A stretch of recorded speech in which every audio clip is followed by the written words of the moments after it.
पूज्य विप्र सकल गुणहीना। सभी गुणों से हीन भी ब्राह्मण पूजने का अधिकारी होता है। मेरी बात को आप अन्यथा न समझिए। इस विषय पर एक बात कहना चाहता हूं। रामायण में लिखा है कि पूज्य विप्र सकल गुणहीना, सभी गुणों से हीन भी ब्राह्मण पूजने का अधिकारी होता है, चाहे वो कुछ भी नहीं जानता हो। लेकिन आज के ब्राह्मण इसी बात का फायदा भी उठा रहे हैं। वो कहते हैं भाई हम तो सुबह शाम 2-2 बोतल का ढक्कन खोलें, लेकिन हम तो पूजने के अधिकारी हैं। क्यों? बोले ब्राह्मण हैं इसलिए। बुरा न लगे। गोस्वामी तुलसीदास जी महाराज ने ब्राह्मण को श्रेष्ठ कहा, महान कहा, लेकिन वहीं गोस्वामी तुलसी बाबा ने दोहावली में यह भी लिखा, तुलसी भगत सुपच भलो, जपे रेन दिन राम, और ऊंचो कुल कहीं काम को, जहां हरि को नाम। ऐसे ऊंचे कुल में जन्म लेने से फायदा ही क्या है कि हमारा जन्म तो ऊंचे ब्राह्मण कुल में हुआ है, और कर्म हमारे तो नीच से भी नीच दुष्ट कर्म हैं, बुरे कर्म हैं। तो क्या आप महान हो सकते हैं? बताइए। अगर ये बात सत्य है कि ब्राह्मण कैसा भी हो वो पूजने का अधिकारी होता है, तो फिर हम रावण की पूजा क्यों नहीं करते? क्या रावण ब्राह्मण नहीं था? उत्तम कुल पुलस्त करनाती, सब बिरंची पूजे बहुभांति। रावण कौन था? राक्षस कुल में नहीं जन्मा, उत्तम कुल पुलस्त करनाती, ऋषि पुलस्त जस विमल मयंका। इतने ऊंचे ब्राह्मण कुल में जन्म लेने के बाद भी हम लोग रावण की पूजा क्यों नहीं करेंगे? मेरे भाई, आपके जन्म के साथ साथ अगर आपके कर्म श्रेष्ठ नहीं हैं, तो आप पूजने के योग्य नहीं हो सकते। आपकी पूजा नहीं की जा सकती। पूजा उसी व्यक्ति की होती है जिसके अपने कर्म श्रेष्ठ हों, जिसका अपना जीवन श्रेष्ठ हो। जिसके कर्म श्रेष्ठ नहीं है वो पूजने के योग्य नहीं हो सकता।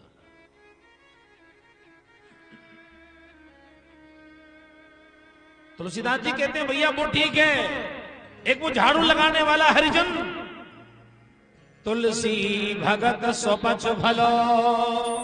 स्वपच माने वो झाड़ू लगाने वाला। तुलसी भगत स्वपच भलो, जपे रेन दिन राम, और ऊंचो कुल कहीं काम को, जहान हरि को नाम।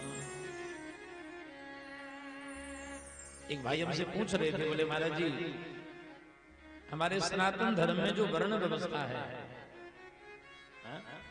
ब्राह्मण क्षत्रिय वैश्य और शूद्र, ये जो 4 वर्ण हैं, ये 4 वर्ण की जो वर्ण व्यवस्था है, इसके बारे में आप क्या कहते हैं? मैं अपना एक निजी विचार कहता हूं।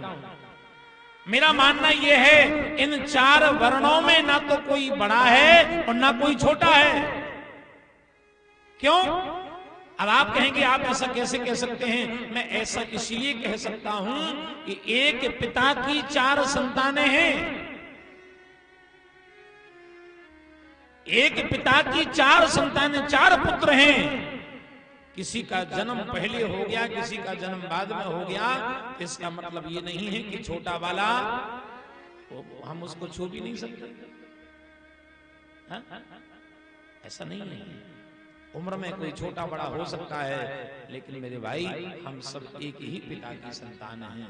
ब्राह्मण चाहे ब्राह्मण हो, चाहे वो क्षत्रिय हो, चाहे वो वैश्य हो, चाहे वो शूद्र हो, और हमारे समाज में एक ऐसी धारणा है कि हम शूद्र को अछूत मानते हैं, अशुद्ध मानते हैं, अपवित्र मानते हैं। लेकिन मेरा जो निजी विचार है, मैं ये कहना चाहता हूं कि महाराज भगवान परमात्मा के मुख से ब्राह्मणोस मुख मासी, ब्राह्मण का जन्म कहां से हुआ? मुख से हुआ। क्षत्रिय पैदा कहां से हुआ? बाहु राजन्यः ततः, भगवान की भुजाओं से क्षत्रिय का जन्म हुआ। वैश्य का जन्म कहां से हुआ? भगवान के उदर से। शूद्र का जन्म कहां से हुआ? बोलिए। भगवान के चरणों से। भगवान के चरणों से जन्मा हुआ शूद्र अछूत कैसे हो सकता है? जिन चरणों से स्वयं गंगा मैया निकली हो, और जो गंगा दुनिया को पावन करने वाली हैं, उन चरणों से निकला हुआ शूद्र अछूत कैसे हो सकता है? ये बात मैं कहना चाहता हूं। हम लोग भगवान को प्रणाम करते हैं, हम लोग भगवान को प्रणाम करते हैं तो भगवान का सिर तो नहीं छूते, हाथ तो नहीं छूते, भगवान का उदर तो नहीं छूते। जब भगवान को प्रणाम करते हैं तो क्या छूते हैं हम लोग? भगवान के चरणों को ही तो छूते हैं ना, नहीं छूते? जिस परमात्मा के चरणों का हम वंदन किया करते हैं, उन चरणों से निकला हुआ शूद्र अछूत कैसे हो सकता है?